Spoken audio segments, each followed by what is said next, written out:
अस्सलाम वालेकुम दोस्तों, मैं हूं अय्याज शुजा और मेरे फेसबुक पेज और यूट्यूब चैनल पर खुशामदीद। आज की खबर है कि इमरान खान सबका उस्ताद लॉन्ग मार्च का रूट अचानक तब्दील क्यों किया, पेशावर और टेक्सला से आने वाले काफिलों को क्यों रोका, हुकूमत के लिए वक्त कम मुकाबला सख्त, वरना तो मेरे अजीज हमवतनों। नाज़रीन, ये जो तीन बातें मैंने आपसे की, मैं बिल्कुल इनकी वजाहत भी करूंगा आपसे, लेकिन उससे पहले एक दो चीज़ें सिर्फ आपसे डिस्कस करूंगा, उसके बाद फिर इस पे आ जाएंगे हम।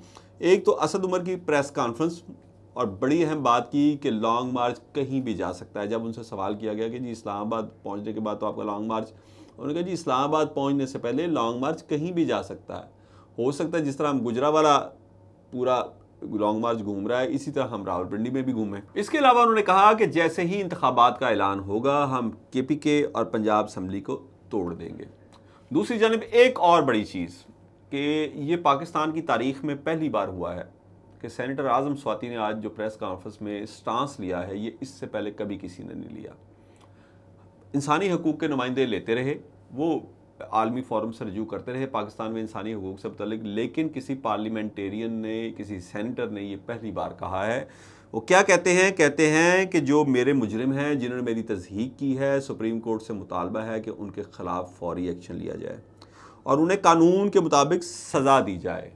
अगर मुझे मेरे मुल्क में इंसाफ ना मिला तो मैं किसी भी आलमी फोरम से इंसाफ के हसूल के लिए राब्ता ज़रूर करूँगा और बिल्कुल नहीं झिझकूँगा।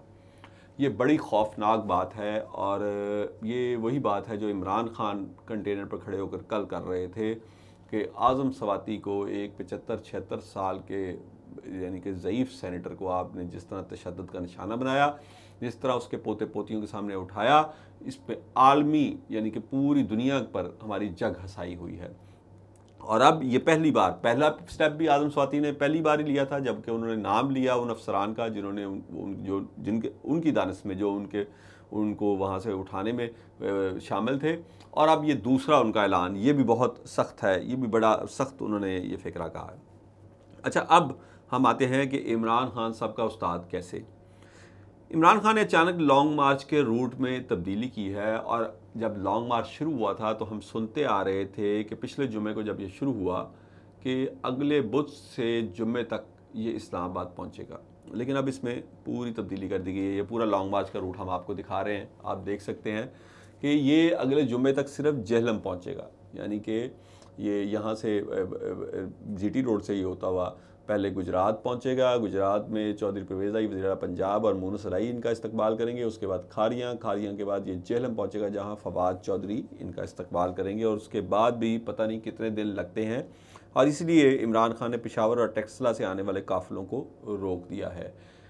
इसकी वजह यह है कि इमरान खान के लॉन्ग मार्च को लेकर अभी तक असाब पर बहुत दबाव है, हुकूमत के असाब पर बहुत दबाव है, और वो बार बार कोई 2000 कह रहा है, कोई 1500 कह रहा है, यानी कि अल्लाह को जान देनी है। इमरान खान ने तो अभी लॉन्ग मार्च शुरू ही नहीं किया। ये तो एक मोटिवेशनल एक कंपेन है, लोगों को मोबिलाइजेशन कंपेन है कि वो जहाँ भी जाते हैं, यानी जब लाहौर से शादरा छोड़ा तो लाहौर के कारकुन लाहौर में ही रह गए, जब आगे आए तो कामोके में इस्तकबाल हुआ तो वहाँ के कारकुन वहीं रह गए, आगे उससे मुरीदके में जब इस्तकबाल हुआ तो मुरीदके के कारकुन मुरीदके में ही रह गए, उससे आगे सादोकी में वहाँ पर और चंदा किला में, और इस तरह जहाँ जहाँ पे भी कारकुन थे वो वहीं पे रह गए, वो साथ नहीं चले। साथ उनके जो सूबाई और मरकज़ी लीडरान हैं उनकी गाड़ियाँ चल रही हैं, सिर्फ उनको लेकर हुकूमत तनकीद पे तनकीद, प्रेस कॉन्फ्रेंसेस, यानी इससे आप अंदाज़ा लगा लें कि उनके असाब पर ये लॉन्ग मार्च कैसे सवार है। दूसरी जानब अब हुकूमत के लिए वक्त बहुत कम रह गया है, और ये मुख्तदर हलकों ने भी उनको पैगाम भेज दिया है कि इस मामलात का मिलकर कोई जो भी हल है वो निकालें। अगर इसका कोई हल ना निकाला गया और अगर इस लॉन्ग मार्च के नतीजे में कोई ब्लड शेड हुआ, यानी कोई खूनी तसादम हुआ, तो फिर जमहूरियत की बसात इस मुल्क में लपेट दी जाएगी। ये हमारे ज़राए ने हमें बताया है, और इसकी तस्दीक इस मुल्क के एक नामवर सहाफ़ी जो कि मुस्लिम लीग नून के बहुत करीब हैं, बल्कि मुस्लिम लीग नून की क़यादत के बहुत करीब हैं, यानी नवाज शरीफ साहब से उनका ज़ाती ताल्लुक़ है, उनके साथ लंदन में दरिया में कई घंटे तक वो कश्ती रानी करते रहे। मरीम नवाज़ साहिबा के साथ उनका बड़ा ज़ाती ताल्लुक़ है, शहबाज शरीफ साहब के साथ उनका बड़ा ज़ाती ताल्लुक़ है। मैं नाम ले रहा हूँ नजम सेठी साहब का।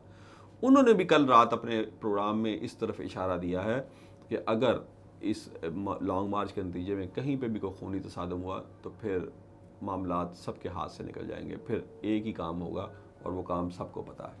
तो हमारे ज़राए भी यही बता रहे हैं कि मुख्तलिफ हलकों की जानिब से हुकूमत को पैगाम दे दिया गया है, शहबाज शरीफ साहब को पैगाम दे दिया गया है कि आप ये बातचीत करके कुछ लोग कुछ दो की पॉलिसी करके इसको रोकें। मौजूदा हालात में जो मुल्क के माशी और सियासी हालात हैं, मुल्क किसी किस्म के भी खूनी तसादम का मुतहम्मिल नहीं हो सकता। जिसके बाद शहबाज शरीफ साहब तो परेशान हैं कि वो चाहते हैं, लेकिन उनके बड़े भाई नवाज़ शरीफ साहब, मौलाना फजल रहमान साहब और साबिक सदर आसिफ ज़रदारी साहब, वो किसी सूरत भी इमरान खान से मुज़ाकरात नहीं चाहते। उसकी वजह यह है कि इस लॉन्ग मार्च के नतीजे में टकराव, जो पहली सफ़ों में टकराव हो रहा है, वो इमरान खान और मुस्लिम लीग नून की हुकूमत का हो रहा है। इसका जरदारी साहब को कोई नुकसान नहीं हो रहा, इसका मौलाना फजल रहमान साहब को कोई नुकसान नहीं हो रहा। लेकिन इमरान खान जितनी सख्त हार्ड लाइन नवाज़ शरीफ और मुस्लिम लीग नून की क़यादत के ख़िलाफ़ ले चुके हैं, उसके बाद नवाज़ शरीफ भी किसी सूरत बर्दाश्त करने को तैयार नहीं है कि इनके साथ कोई मुज़ाकरात हों, और ये वो बबांगे दहल पैगाम अपने छोटे भाई को दे चुके हैं कि इमरान खान से कोई मुज़ाकरात नहीं होंगे। तो अब सूरत हाल जो बन चुकी है कि मुक़्तदर हल्के हुकूमत को कह रहे हैं कि मुज़ाकरात करें, लेकिन वज़ीर आज़म मजबूर हैं कि उनके अपने बड़े भाई और उनके जो सबसे बड़े इत्तेहादी हैं वो मुज़ाकरात के लिए तैयार नहीं हैं। तो उस सूरत में अगर कोई खूनी तसादम हुआ, आप कहेंगे खूनी तसादम क्यों होगा? तो जो आपको ऑडियो सुना रही है हुकूमत, जिसके उसकी गंडापुर साहब की, वो आपको क्यों सुना रहे हैं? और कामरान बंगश साहब ने तो कल मेरे चैनल नियो पे उन्होंने खुसूसी इंटरव्यू देते कहा कि हमारे लोग बिल्कुल लाइसेंसी असला लेकर आएंगे, और अगर हुकूमत ने हमारे ख़िलाफ़ कोई ज़्यादती की या हमारे ऊपर कोई तशद्दुद करने की कोशिश की या हमारे साथ कोई इस तरह की कोई हरकत हुई तो हम वो इस्तेमाल करेंगे। तो अब हालात तो उसी तरफ जा रहे हैं जिस तरफ यानी कि मुक़्तदर हल्के इशारा कर रहे हैं। ये उनकी एजेंसियों ने उनको रिपोर्ट दे दी होगी कि KPK से जो काफ़िले आएंगे वो मसल्ला होंगे, क्योंकि वो उनका एक सकाफ़त है असला साथ रखना, असला उनके पास होता है, तो वो तो किसी सूरत बर्दाश्त नहीं करेंगे। और अगर किसी को गलतफहमी है तो वो पुराने जो लॉन्ग मार्च हैं या पुराने जो धरने हैं उनको निकाल के देख ले कि सबसे ज़्यादा रेजिस्टेंस या सबसे ज़्यादा लड़ाई किस फ्रंट पे हुई थी। वो KPK और इस्लामाबाद दाखिले के फ्रंट पे हुई थी। क्या लोग भूल गए जब परवेज़ खटक वज़ीर पंजाब थे और लॉकडाउन की धमकी दी थी इमरान खान से ने मुस्लिम लीग नून के बिल्कुल आखिर में, तो उस वक्त अटक पुल पर कितनी देर तक तसादम होता रहा था, कितने हज़ार शेल आंसू गैस के फायर हुए थे, कितनी देर तक पंजाब पुलिस वहाँ पर लड़ती रही थी उनसे। तो ये हालात उसी तरफ जा रहे हैं और मुक़्तदर हल्के नहीं चाहते कि ये हालात उस तरफ जाएँ, और उन्होंने इसीलिए वज़ीर आज़म को वाज़ेह लफ्ज़ों में पैगाम दे दिया है कि इसको मुज़ाकरात के ज़रिए मामले को हल करें। इसमें मज़ीद भी जो अपडेट होती रही आपकी खिदमत में पेश करूँगा। अपने दोस्तों और रिश्तेदारों का ख्याल रखिएगा। अल्लाह हाफ़िज़।